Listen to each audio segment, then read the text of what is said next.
This is to further explain the colour wheel I demonstrated in the last lesson. I've put the relevant tubes of colour by each section. So we've got in the yellow section here the cold lemon yellow, the warm cadmium. We've got in the red section the warm cadmium and the slightly colder crimson.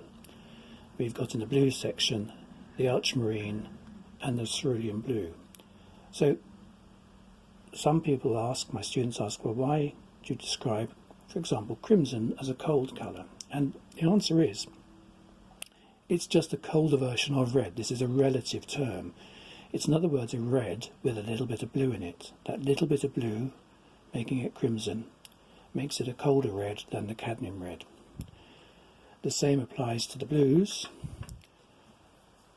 The cerulean blue, as you can see, is a colder blue than the ultramarine blue. So although you might think of blue as a cold colour, ultramarine is, relatively speaking, a warmer blue than cerulean.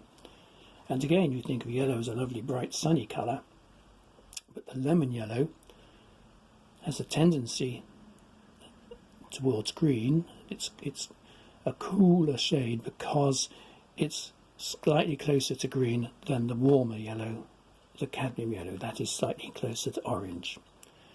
So that explains what we've got. And actually, if you go round the colour wheel, you'll see that often the cold colours alternate with the warm colours. So this side of the yellow we've got a cold yellow, and we'll get cold into the green, but actually as the green becomes more blue over here, it's actually getting slightly warmer. So we've actually got a cold colour here, a warm colour here. Then we've got a cold blue, a warm blue. And in fact the purple here, as it's going more to blue, is a colder blue. As it goes more to red, it's a warmer blue. The red section goes from cold to warm, and where it comes into the orange, this is where we actually get red-orange. We get two warms together, because the red and the orange-red produce warm.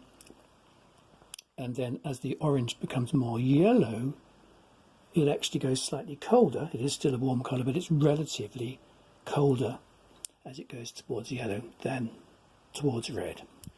So we've got alternating colours going around the colour wheel, other than where we've got orange into red, which is the hottest part of the colour wheel. We've got two warms together, and where we've got green blue, we've got two colds together.